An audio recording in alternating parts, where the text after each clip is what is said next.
Gentlemen, as much as we desire companionship and having a beautiful woman in our lives that we're in love with and that we want to build a future with, as important as that is, before you get to a point where you can start to entertain the conversation of being in a relationship with a woman, you must make sure that you attain some level of stability in your life. Now, I don't believe that relationships are something reserved for the rich or for the wealthy. No. Even people that are poor deserve to experience a close, intimate relationship with somebody, because it's one of the best things in life. It's one of life's most beautiful gifts, being really connected with somebody. Not this hookup culture where every single day you're with somebody else. No, where you're connected deeply to one person. It's beautiful. However, what I see quite a lot from the coaching that I do is guys that are all over the place and desperately needing a relationship. And I use the word needing because they feel like without being in a relationship, they're in absolute turmoil. They need somebody in their life in order to feel somewhat okay. And that's a big mistake, because women don't want to be with a guy who needs them. Women want to be with a guy who wants to be with them, not needs. And this is why women typically hate breaking up with guys, because they're afraid of the confrontation that will occur. Which is why usually a lot of women will break up with guys via text or on the phone, because they don't want to receive that negative backlash. And a lot of guys are really weird and creepy when they go through a breakup.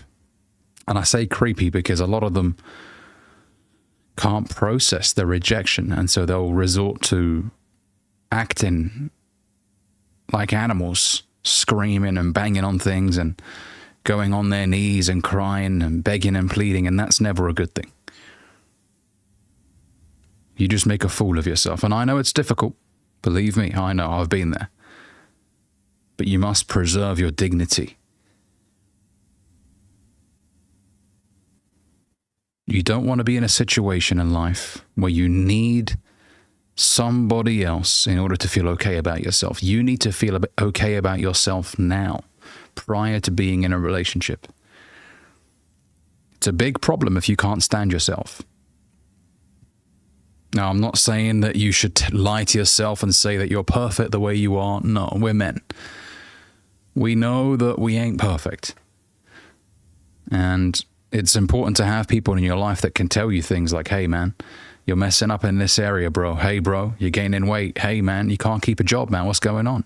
You need people like that in your life to keep you in check. But you also need to keep yourself in check. Check yourself before you wreck yourself. If you're overweight or even obese, you've got to be disappointed in yourself.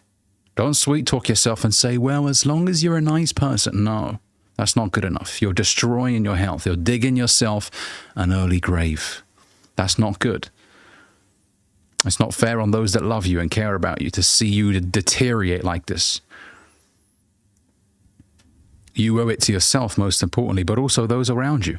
If you're a father, you owe it to your children to be the best and strongest and healthiest version of yourself, because you are a role model to them. Even if you don't feel like you are, they're watching, and they wanna look at you like a superhero. They wanna show off about how cool their dad is in school. And if you're morbidly obese and you're an alcoholic, I mean, that's a problem, man. Yes, we all go through difficult situations in life. I completely sympathize with that. But you can't remain a victim. It will hurt you in the long run. It's the easy way out. I said this on a podcast recently. It's the easy way out. When you decide to be a victim, it's a decision. I don't want to do anything about my situation. I just want to moan and groan about it. No.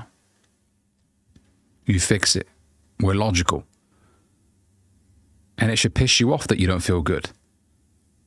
I don't like how I'm feeling about my life. You know what? Something has to be done. I've said this before. It's like your body giving you alarm bells. When something doesn't quite feel right on the inside, it's your body telling you, hey man, sort this shit out. This ain't good. Come on. Get it together.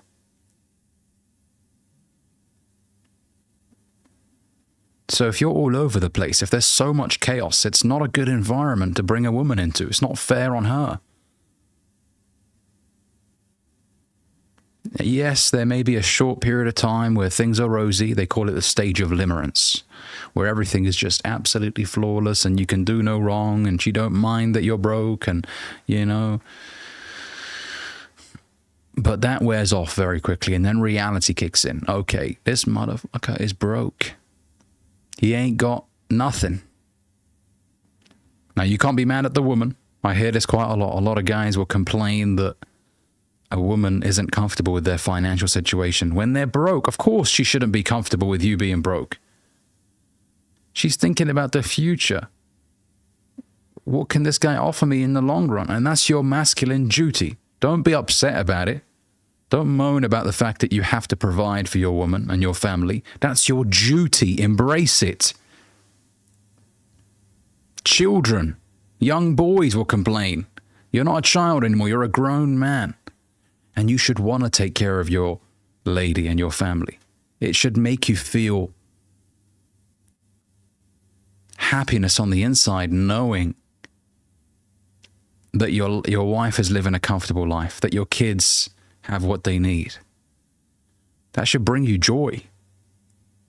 To put a smile on your loved ones' faces. Guys that complain about that, they have a lot of healing to do. And they lack an understanding as to how gender dynamics work. You get the best out of a woman when you take care of her, when you embrace your masculine responsibilities. You get the best out of her. If she has to take on board some of your masculine duties, she's going to slowly start resenting you. And she won't be her bubbly, feminine, soft self. She'll feel like, well, I have to pick up the pieces from this guy because he ain't doing his job right, or he's moaning about it. Now, if you're trying absolutely everything you can, fellas, I commend you. I absolutely do. If you're not moaning about it, you're doing it. You're picking up 2 jobs because you want to provide for the family and you want to give them everything that they desire. I commend you. But if you're complaining that you have to go to work, or you're moaning at your wife for not doing X, Y, and Z when you're lazy, then your woman has every right to be frustrated with you and even leave you. If you don't fix your ways, she has every right to leave you. Let it hurt. I'm telling you the truth. I'd rather give you uncomfortable truths than comforting lies. You don't have to be a millionaire to get into a relationship and love a woman. No, but you have to create some sort of a safe environment for her to come into. Safe meaning financially safe, emotionally safe. You're not all over the place. You're not an emotional wreck yourself. That's scary to women. When you're all over the place, one day you're crying, the next day you're smiling, the next day you're crying again. She doesn't want to feel like your mother. That mother-son dynamic isn't healthy for a couple. Now look, if you go through a severely traumatic event, then that's fine if you cry. You're not a fucking robot. You're a human being. Breaking down in a situation like that is okay. But if you're crying about dumb shit every couple of days, well, she's going to think this guy's not emotionally stable, and she has every right to say that. And it's not fair on her to remain in a situation where her man is more emotional than her. There can't be 2 emotional wrecks in the relationship. And I'm not saying that women are emotional wrecks, but they're the more emotional of the 2 genders. That is the truth. Get your life in order, man. Once you've identified your purpose, once you've got things in motion, You're working towards something now. And when I say purpose, I don't mean it's the absolute final thing you'll ever do. No, you can identify something right now that you enjoy doing. And you've been doing it now for a good few months, a good year, and you've got some progress under your belt, and you're finding the subject matter interesting, the craft engaging and compelling. That's good. At least now if she gets with you, you can tell her, hey, this is what I do. Not, well, I just, I don't know, and I hate my job and my manager and this and that. And that's not attractive, man. But if you are working a regular job and you're thinking of doing things on the side and you're not complaining, the key is attitude. As long as you're financially stable and your attitude is positive, it's okay, she'll be with you. This idea that women are gold diggers and they only want you for your money, I mean, come on, man. Grow up now. Women want to feel safe. They're not all after gold-wrapped Lamborghinis, no. Although there may be some. But your average woman isn't asking you for ridiculous amounts of things. She just wants you to be stable and take care of yourself. She wants to feel like this guy has a plan for the future. I could stick with him. I could plant my flag with him. And we can build something together.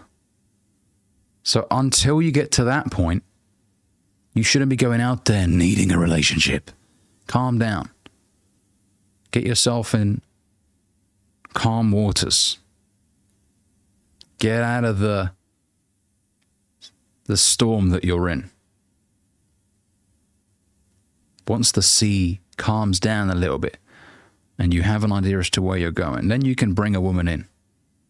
I've always said this, fellas, your life should be engaging, should be interesting to you, should be fulfilling to you before you bring a woman into it. Because if you hate yourself and what you're doing in life right now and you bring a woman into it, it's a recipe for disaster. And it's going to be a short-term situation. I can almost guarantee you that. Now, there's no specific age. I get this question as well. Ali, at what age should I... People mature at different ages. There are fellas that I've met that are 23, 24, mature as hell. More mature than guys that I know in their 30s. So it can happen. You can get with a woman when you're 23, 24, and you've got an idea as to what you want to do, and you've made some progress, and she's a good girl, and she cares about you, supportive, and she provides a lot of value to you. Fantastic. If anything, consider yourself lucky. But it can happen at 27. It can happen at 29. Don't feel like you need to compete with your friends. Oh, he's in a relationship. I need to get one ASAP. No. It's much better making sure that you create the right conditions and you attract the right woman in when the time is right, rather than rushing it and having someone by your side who isn't there for the right reasons, who will exploit you, take advantage of you. All right? To create some stability. You don't need to be in a relationship right now or something will happen. No, you're young still. And even if you're 29 watching this and your life's all over the place right now, get things going, man. Look, it could be 6 months. Not saying it will take you 6 years to calm the waters. No, it could take you 6 months to just get things back on track, to create a payment plan for your debts, to start to have an idea as to which direction you want to take. The key is for you to be emotionally stable and for your attitude to be right. All right? Thanks for watching this video, gentlemen. If you enjoyed it, make sure you give it a like, comment, let me know what you think down below. And if you're new here, consider subscribing for more self-development content where I talk about relationships, business, communication, style, and many more. And if you want to book a coaching call with me, click on the link down below. See you in the next one.